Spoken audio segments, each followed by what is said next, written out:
On this week's episode of Damsels in the DMs. Dear Damsels, it's hard to get a full night's rest these days, and when I do fall asleep, dreams have been waking me up in the middle of the night.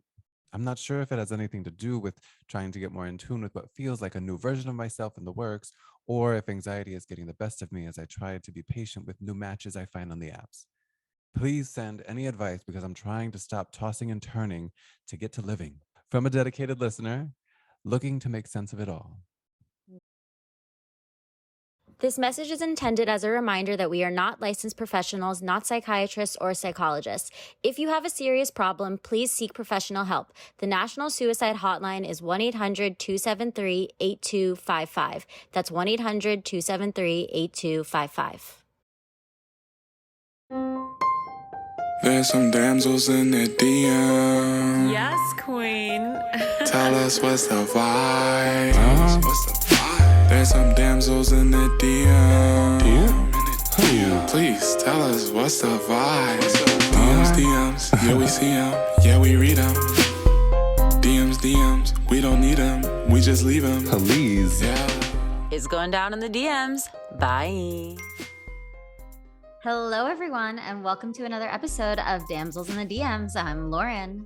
And I'm Alejandro, and today we have on the podcast We Are Griot, a spoken word duo of artistry and excellence in everything from love, life, dreams, even purpose and one's journey. Oh my God, this conversation was so meaningful and just, oh my God, hilarious too. I really enjoyed myself.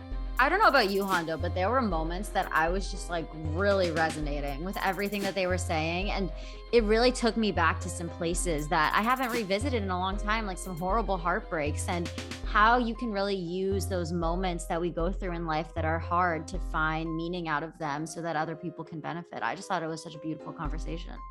Yeah, the vulnerability and the honesty and the authenticity just made for a really special experience when I saw them live at the slam poetry experience at Soho House. But it was also amazing to hear their insights about their process and what their goals are in terms of how they see their work coming to fruition in the future. So let's get into it. Let's do it.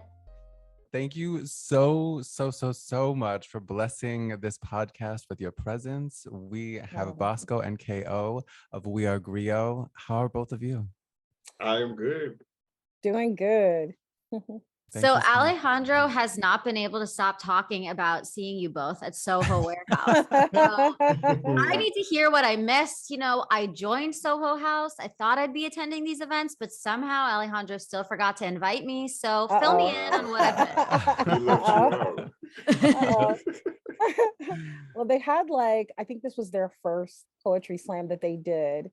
Mm-hmm. And if you're not familiar with slam, it's basically just a poetry competition where spoken word artists get on stage and perform, and the crowd, it's kind of like Apollo, like the crowd votes and says if you move on, if you're whack or not, right, basically. If they liked what you did or not. And so we went through, I don't remember how many people was it, collectively, I mean, it was consider it may have been 7 or 8 groups, 7 or 8 persons, and we were the only group.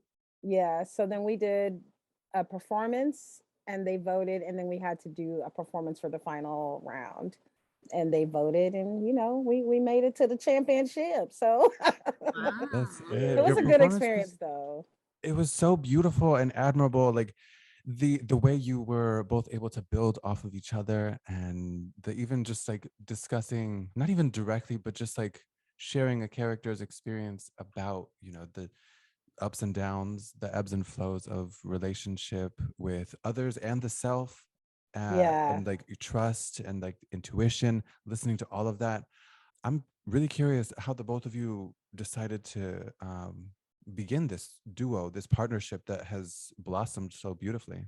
It kind of came about really organically, actually. Cole's been doing poetry for years. She's been killing it by herself long before I ever came along. And when she moved to, I moved to LA in 2007, and Cole, you moved in 2013, something like that, 2012. Yeah. And one day we were just sitting and talking, and she was talking about doing her poetry thing. And I think I had discussed with her before how I used to do like prose and forensics in high school. And from there, we just decided to like, yo, we could possibly just do something together to where we create works of art and put them together. And because I had done forensics in high school, I kind of knew how to facilitate that arrangement between like pairs of performers together, because I used to do duo acting and duet acting in high school when I would do forensics. So after having that discussion and really just kind of sitting down to write one day and putting it all together, we just formed our own group, which was initially called Prose Poetry was our first name. She was the poetry, I was the prose. But then we evolved into Griot from there. Yeah. Where did Griot come from? Griot came from about 5-6 years ago. I was visiting my uncle in Arizona, who was a professor, and he was just talking to us about just Black culture, African culture, and things of that nature. And when we were having a family discussion about things, he mentioned a griot. And a griot in Western Africa is somebody who keeps the historical narrative, the musical narrative. They dispense storytelling orally through like the villages in those communities and stuff like that in Western Africa. And I was like, yo, I think we should change our name to Griot, because I feel like that's what we do, is that we tell stories in a very like heartfelt way. And she agreed, and she thought the name was dope. And we've been Griot ever since. Yep. That's a beautiful meaning behind that. And I mean, you said Thanks. you had been, you were aware of the work that was already done before you joined forces. So what were you busy with before meeting each other? I mean, Oh. creatively, Yeah. I was gonna say life-wise. Maybe All of it? both. All of it? Yeah, I Yes. think we Okay, were so a very well. Okay, I'm gonna start creatively. He was already out here grinding as an actor, like doing his thing, and I was still in Kansas. We've known each other since college. That's where we met. Oh, wow. And What college? University of Kansas, Jayhawks. Oh, awesome. Shout us out. Yeah. So we met there, and we were both in the gospel choir, and we both just like were creatives that like would hang out. And we had some other friends that were creatives. We all kind of hung out, and we were like it was like Glee, like we hung out and sang, and, you know, like We that kind of definitely did vibe. that. Yeah. And so when he left, we actually got closer. Like Mm. when he went to LA, we were closer. We kept in touch more. When I moved out here, I had no idea what I wanted to do, to be very honest. Poetry was something I've always done because it's a way that I've always been able to get my feelings out about things. And so I hadn't planned on it. I just did a bunch of stuff, and then until something like stuck, really. I mean, I took acting classes. I was doing all kinds of stuff. I was a PA on sets, you know, and so, you know, poetry kind of stuck. And there was one particular story he was writing that I thought was so dope, and I just wanted to help him write it, which we ended up doing later. But what actually kicked off like one of the best pieces I feel like we have to date was I was going through a terrible heartbreak, and so was he, like at the same time, and we didn't even know it. Wow. Like Whoa.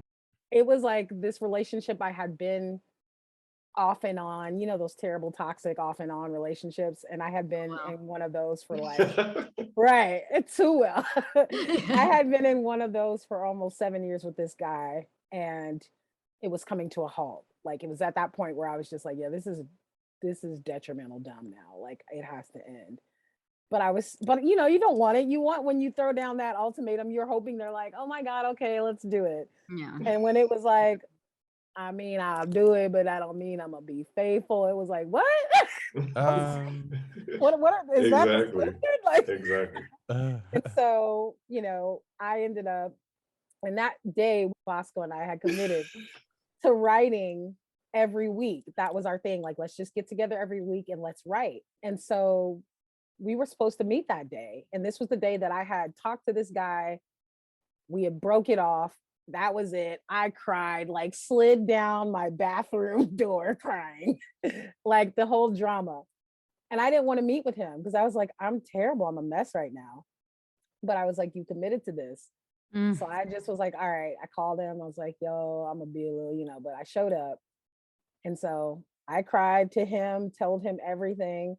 And of course, like a true man, he's just taking notes. I'm like, what are you doing? Oh my God. I'm Oh my pouring my God. heart Well, out to no, you. well, but we have to. But this is the truth. Like when you hear about like some of the greatest songs written, it comes out of moments like that. Like if we're gonna be Right. going through it, and then also it can be what's the word, cathartic for you to like get it out, Right. like to write it down.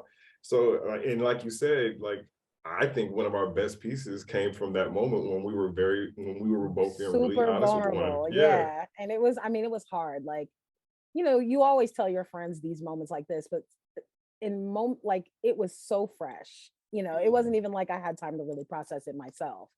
I was processing it with him. He then opened up to me about this relationship that he was ending and kind of feeling all these feelings about. And so, you know, he was like, let's write, let's try to write from this place. And we did. And we learned like, yo, this is how we need to always come together. Instead of trying to sit and like pick a topic and write about it, we need to just write about where we are in life, because that's where the most power is. Yeah, we generally, when we meet, we will talk for a good 2 hours before we even write. Yeah. Like it's just we sit and we talk, but that's the best way to do it. Like, cause I hate to going into an environment where you're just trying to force out creativity. I don't think that's ever really good. And by us just sitting there talking, like it helps us manifest and create different ideas for how we want the piece to be structured, how we want to say this, what we want to do. Like all of those things just kind of come organically just through just having real honest conversation. I actually look back and think to myself, like, I'm so glad you didn't cave in. I'm so glad you didn't like give up and not like write about it. I'm glad that you pushed through, because now it's one of my favorite pieces to perform. I think for the biggest reason of knowing that like so many other people have had that moment, but they've not had the ability to express it maybe in the way that we did in that piece. So I'm actually grateful, to be honest, now. No, but I definitely agree with her. I mean, when I think back about like what this particular piece is called Crush, and actually you saw it that night. It was the first piece that we did, Alejandro. Yes. But when it comes to just reflecting back on that time, it just kind of makes me appreciate like how resilient I am. Because I think when you're going through things like that, like you oftentimes feel like, oh my God, this is the worst shit ever. Like I cannot, how am I gonna make it through? Like, you know, like you're actually completely devastated. But now looking back on it, it's like, oh, okay, like that happened, it was fucked up. But I feel way better about it now. And then like Mika said, like in us being truthfully honest, like in that particular piece, whenever we step off the stage, like people always come up to us and like, yo, I know what that feeling felt like. It was so dope to hear you talk about what you talked about. And I think that's the most gratifying thing about doing what we do, is that like in understanding that what we're doing is the correct way of doing it, is that hearing that people are connecting with the words that we are saying. And that means that, okay, we need to continue down this path of being just brutally honest. If it was fucked up, say it was fucked up. If it hurt you, if it ripped your chest out, then say it ripped your chest out. And let the people feel that, because that's universal. Everybody has felt that. I remember my eyes were watering up too, just listening to the words and the way in which you were delivering them, and it was just so powerful, as you already have described, the honesty with which you were able to come to the table and share this experience with the audience, because you become the vessel for people who may not have the vocabulary or willingness to open up about, you know, really challenging times or moments or conversations. And oh my goodness, even I'm curious now too, though, the book. We have a copy. I of didn't know he had a book. Yeah, we have the copy of the book. The story tells wisdom's brief. You know, you discuss life, dreams, faith, and love. What was the process like when you were collaborating? Because I feel like it may have been similar to how you perform or prepare the work that you do on stage, but what were some differences in terms of preparing the book? I would say the biggest difference for the book was we've been so accustomed to working together and, you know, coming together, thinking about life, writing down some like points and fleshing out the points. Whereas this was like, hey, how about we just write? Like You write write that way, about, I'm right. and I'm gonna write over here, you write over there. We didn't have any topics, we didn't have any guidelines. We were just like, just write. And as we looked at, like when we would meet up and look at some of the stuff we were talking about, we were finding the themes like, oh, we keep talking about this. And, oh, we keep talking about that. So then we found like those themes. And then we told ourselves, okay, now let's consciously write in these themes now that we know what's out there. Yeah. And it was very, I think for me, it was kind of funny to see which theme both of us related to more, you know, because I'm usually like the lovey-dovey. So I just knew like I'm probably gonna write more love poems. And I didn't. Like I was just like, well, you know, but at that time in life, we wrote on whatever was more prevalent to whichever, you know, what's going on in life. So it was cool to see where we were in real time, writing about how we were feeling and like looking at the pieces and being like, oh shoot, like, do I really feel that? Wow, you know, like, and seeing where it landed in those genres. It was really cool to like go through that process of having, you know, to now look at what we've written and see where it fit in these themes we were trying to create. I want to go back to the fact that you go through this horrible heartbreak and here you are married now. Oh, yeah. I'd like to I walk didn't through forget. that. And then I'd also like to know about how that changes your poetry. You know, how it resonates differently with people when you are writing from this happy place that you mentioned now. It's funny because I was literally just talking about this with somebody today. I feel like heartbreak, it breaks you completely open, right? Because it rips through all the parts you've been trying to protect, you've been trying to like hold together, and now you don't have a choice. Now you are literally ripped apart. And so you're writing about all that. You're writing about the stuff that hurts, the rip and all that. Whereas, and you're trying to heal. So when you're trying to heal, you're going through everything. You know what I mean? You're like, what is that? Okay, let's talk about that. What's that? Let's talk. Whereas when you're happy, you're not like, why am I happy? You know, like you just are happy. And so you're just talking about whatever's there. You're not looking for it. You're not sifting through it. You're just talking about that. Like for me, a lot of the poems I wrote about when I was married, like that were in reference to my husband, it was the great moments where I felt like, oh my God, like I'm on cloud nine and life couldn't get any better than this. There are also moments where I was super irritated and like, I can't stand you, like, you know what I mean? Like you see all of those emotions because all of those emotions are real, even in a happy relationship, right?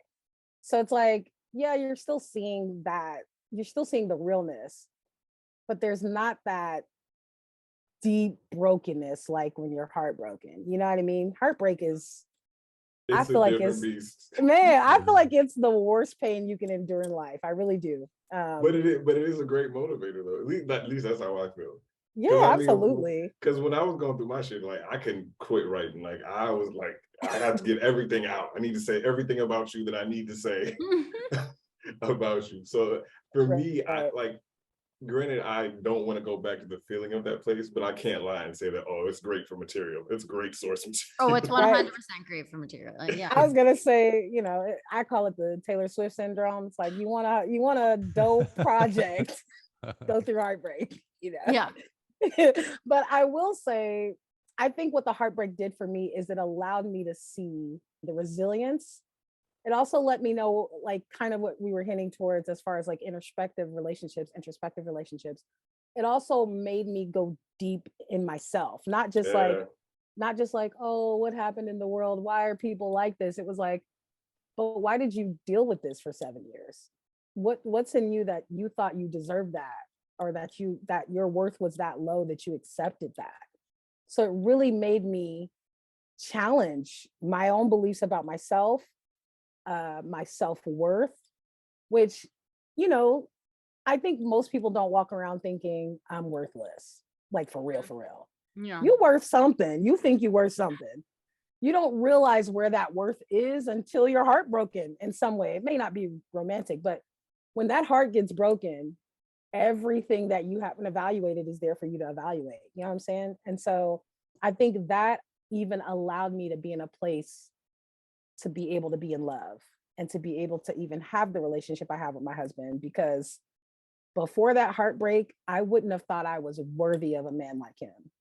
So I probably would have pushed him away or, sabotaged or, so I'm grateful for that heartbreak because it definitely led me to the path of attracting and believing I was worthy of genuine love. Absolutely. I mean, I can imagine. Well, I know after like such a heartbreak, the wound feels so deep, and then it's like it's not really until then that you like sink into it, and then it's like Right. there's no other rescue except to pull oneself out of that, and that takes a Exactly. lot of analysis and looking around and just like poking in and just like, oh, but what was the reason for this? Just like what you were Yeah. saying earlier too, it's like, Yeah. how did I put up with that which I knew I deserved better from? Like, it's really wild, but I'm really happy that And if I could, like, I would even say this, like, it's when it comes to the aftermath of, at least for my own breakup, like, granted, I was heartbroken and things were, I wish things would have transpired differently. But I can't lie and also say that it did also make me reevaluate myself in a number of ways. Like, what am I focusing on? As far as one of the things that I kind of don't, I think a lot of people do is they don't realize how, well, you're supposed to become invested in your partner, but the level of that investment to where it detracts from what your own goals and things in life are was an issue for me. So in it occurring as far as the breakup and things of that nature, it did definitely make me go back and be like, okay, oh, what do I need to, what were my goals, or what was I not focusing enough on? What was I not giving enough time to? Because I was investing a lot of time over here as I should be, but this is also a dream of mine, an aspiration of mine, to where I've kind of neglected this. So essentially, like, how can I better myself in the aftermath of this moment? Like, what can I do to completely elevate me overall and to make me a better me for not only just me, but for my future potential partner as well? What other hopes do you have for either listeners or watchers or even readers of your work? I would say the biggest thing to take from our work would be the ability to discover, like, the beautiful thing and the ugly thing. So by that, what I mean is, like, for example, what Cole was just talking about, like how, that breakup was horrible and fucked up, but despite all of that, she came to some self-realizations amongst herself. So despite whatever horrible thing that you're going to go through in life, there's always something that can be extracted that you can learn from it, that you could change or to help better you, despite how bad the actual thing was. So that's what my hope would be, is that regardless of whatever it is you're going through, no matter how horrible it is that you're going through, just find a way to find something within that you can learn from it and to make yourself a better person from it. It might seem absolutely difficult to do or impossible to find, but there's always something. Like, we can always improve amongst ourselves. And I think mine would be like, just know that you are worth it. Whatever that it is for you. If it's, man, I really want to become the best podcast out here, you're worth that. Go for it, or, man, I really wish I had a better boyfriend or a girlfriend. Dump that person and get one. Like, you are worth whatever that thing is you keep telling yourself or you keep hearing. Because I think that's what's so dope about humans. We all have these dope visions and dreams that come to you so different than the next person, even if it's the same thing. So I feel like people need to really tap in and understand they are worth it, and that what they have is special, what they have is unique. They just have to believe it. It don't matter what the rest of us say once you believe it, for real. Yeah. I agree, man. I mean, if you don't believe it, why should anybody else?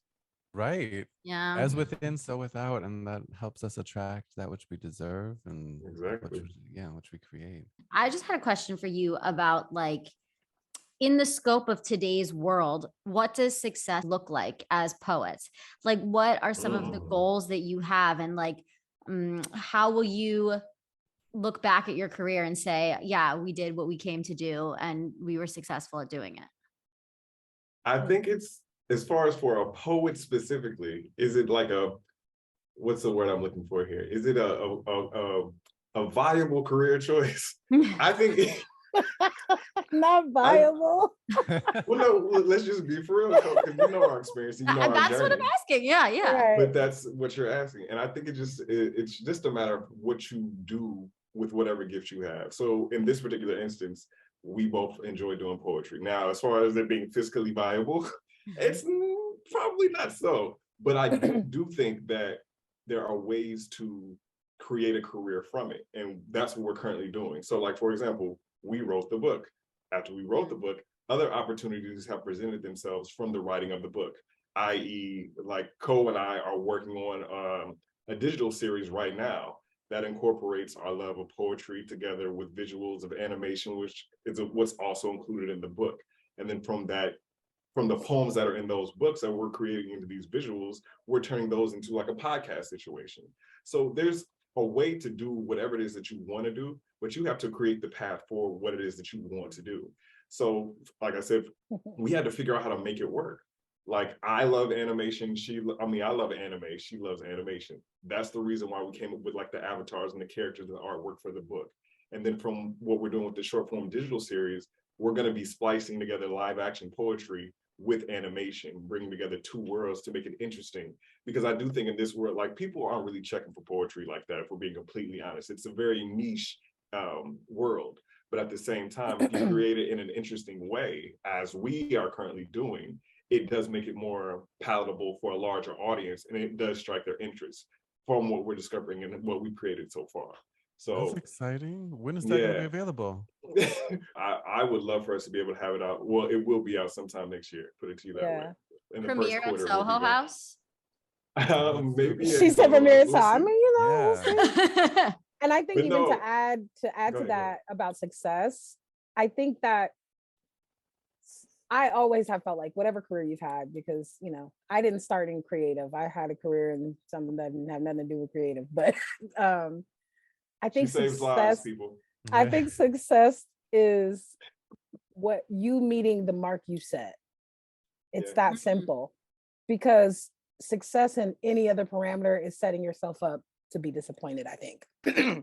I think if you're saying to yourself, well, these people have done this and this and that, so if I don't do this and this and that, I'm not successful. Or, most people who are in that category have this amount of this, or they have this and this and that, and I don't have it, so I'm not successful. I mean, if you're chasing external factors to make yourself successful, you'll never get there.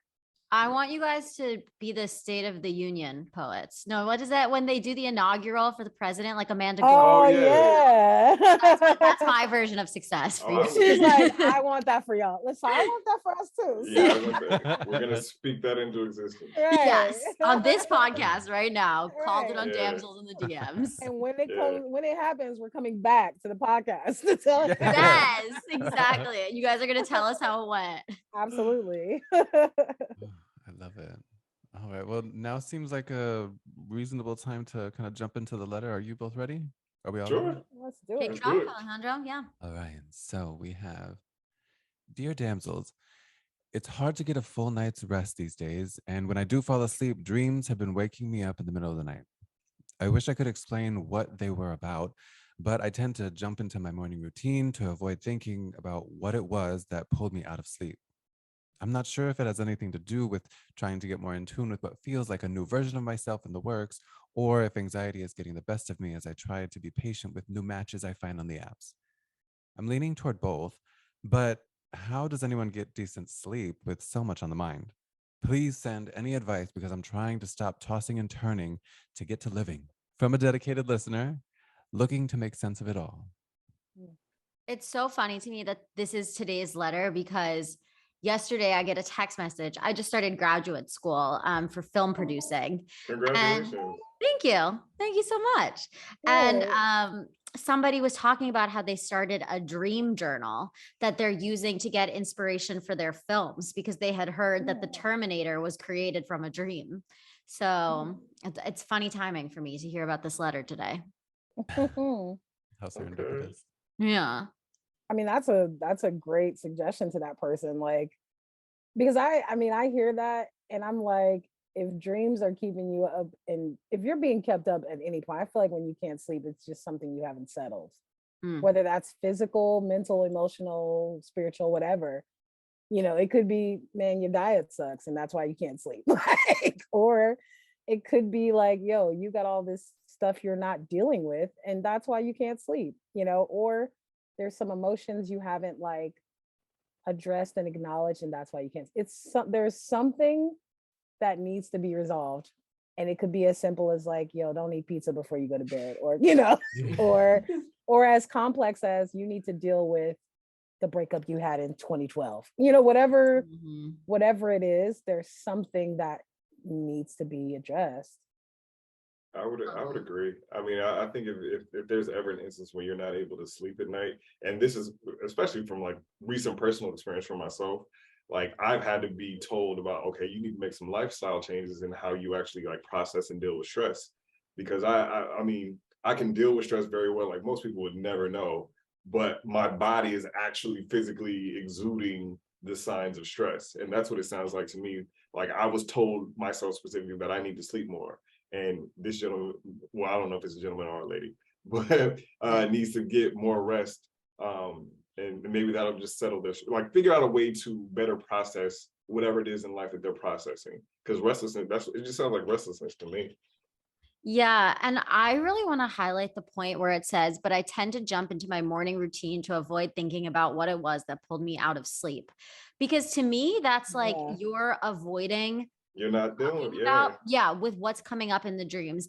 And I don't know about for you guys, but I often have like applicable things come up in my dreams. Like Absolutely. I can understand why that came up when I see or hear the dream. Not all the time, of course, but often. Yeah. And I definitely have people from my past who like will recur in my dreams sometimes. And to me, it's like there's things that you're not processing there. And I actually think for you, that dream journal that I talked about would be a good thing, not to necessarily use for your inspiration, but almost to just use to what is it that you're not processing? And like, what is it that you're running away from and avoiding? Because I think absolutely think about that and target it. Well, he's getting a map for it. Like I'm one of those people that doesn't remember their dreams ever. So I would love to be able to have a dream to where it kind of gives me at least an indicator as to what I'm actually like possibly having issues with. So if he is having the actual dreams and choosing not to deal with them the next day, then you're depriving yourself the solution. Like clearly you need to one morning when you, or make some time at this point, sit down and really think about what it is that transpired in your dreams. And how does that correlate with anything in your actual life, and see how the two are working together or maybe working against one another. And then from there, utilize that information to try to solve or fix the problem. But continuing to just wake up and go about your day as if nothing is wrong, when you're completely being restless at night, that's not helping in any capacity.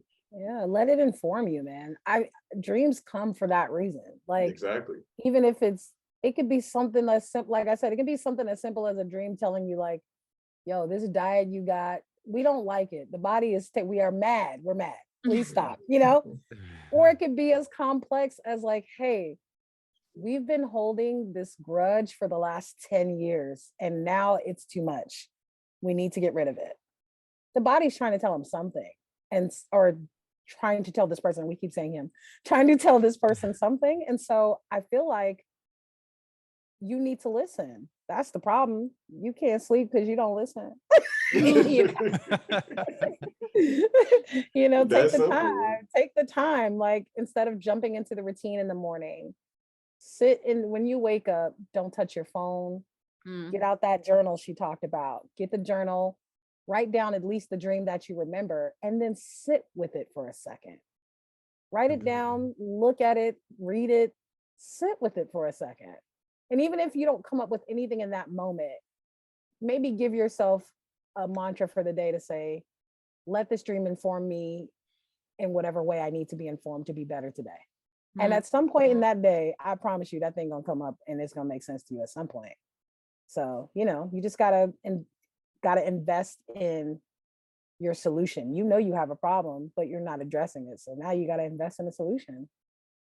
Yeah, the problem solution like exploration seems really valuable, because this person, I would be curious to know how effective they actually feel in the things that they are able to accomplish throughout the day. Because yes, there might be that routine or that automatic sensation or that buzz of like accomplishment, but it's like, to what level are they actually achieving if they aren't really like resolving whatever is going on?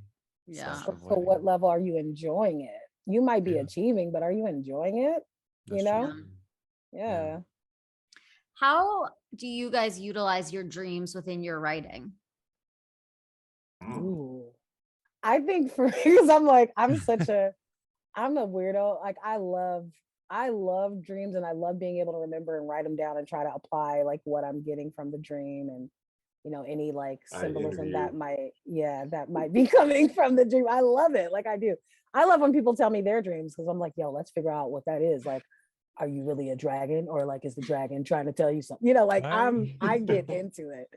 Yeah. But I always feel like kind of like what you said, because there are times where people that from my past visit me in my dreams too. So I'm always like, what are these dreams trying to tell me? And how does that fit in who I am right now or who I'm trying to become? And so there have been times where I've literally dreamt an experience and then I wrote about it. And it was like, yo, that was dope. I hope that actually happens. You know what I mean? Like, and so, or there have been like there's a poem in our book. Of course, the name of it escaped me. Which way? Because it's about me talking about me being a mom. I'm not a mom yet. Oh, okay. And so I had in the picture has like little shoes on it. Oh yeah. I feel like that's like yeah. And I'm like, dang, what is it called? That's terrible. It's near. I feel like it's further in the back. But like I'm Alejandro's talking right. He's like, I'm like, I have a book, but I don't want to stand up because we're recording. Like I don't want to have to reach for it. But it's called like Little Ones, right? Is it Little Ones? Nah, I don't feel like that's I've it. looked at that book so much back and forth when we were going through edits. Like I know exactly which one because the shoes are at the top. Yeah, Little One is me what was talking. The illustration? It's like shoes. A whole bunch of There's shoes. Little shoes. So basically, that poem like was a dream. I was literally talking about. Thank you. I had this dream about these kids, like my kids, being a mom already, but the perspective like was me like. I couldn't see me in the dream, but I was running around with these kids. I heard my voice, all of this, and the joy I felt, and also the fear. Like it was like I had all this happiness, and then I was like, "Oh my God, I'm a mom. Oh my God, this." Like there was all these emotions in the dream. Then I woke up and I was like, "Oh," and I literally wrote down everything I felt. And then when I read what I felt, I wrote a poem about it. And so, yeah, I mean, I feel like dreams are there to inform you. They're there, whether that's a warning, whether that's, a future telling, whether that's motivation, inspiration, whatever it is, it's there to inform you. Do you guys feel like you have series regulars in your dreams? Like people who just I literally don't remember my dreams, so I'm the worst person to ask me. No, like the only time I ever remember a dream is if, like, let's say I wake up, if my alarm is at 6 o'clock to get up in the morning, and like let's say I get up at like 4:30 to go get some water or something, I'll remember a dream for that last hour and a half of me sleeping before I have to get up. But if I go to sleep tonight and just wake up in the morning, I can say what I dreamed about last night. So I'm the worst person to ask about this. I don't dream like that. He's like, nah. You know who is a series regular in my dreams is my grandmother. Oh. And I think it's because when she was alive, we were very close. Like I went to her house every day, and that we were very close, and she shared so much with me. So when she passed, and I was like 16, I was devastated. Like she was like my best friend. That was the homie. And so there are times when, and she was always one of those people, like my grandmother was funny. She was that person that was super wise and could tell you these like riddles and stories that would make you feel like, oh my God. She was also the same grandmother that would ask me to play her like Back That Ass Up and Mystical and all that, you know what I mean? Oh like my all God. these. Yeah, like she was very well balanced in that way. And so like I think that's why we got along so well. But when I'm having these moments where I'm really questioning myself or life, I tend to dream with her in it. And and it's usually just us hanging out. It's never like anything epic. We're just like back on her couch at that house, hanging out, watching a movie. And then before I wake up, she says something to me that I needed to hear. So she's a series regular for sure. Yeah. I love that. I want to subscribe to your dreams, please. They sound I'm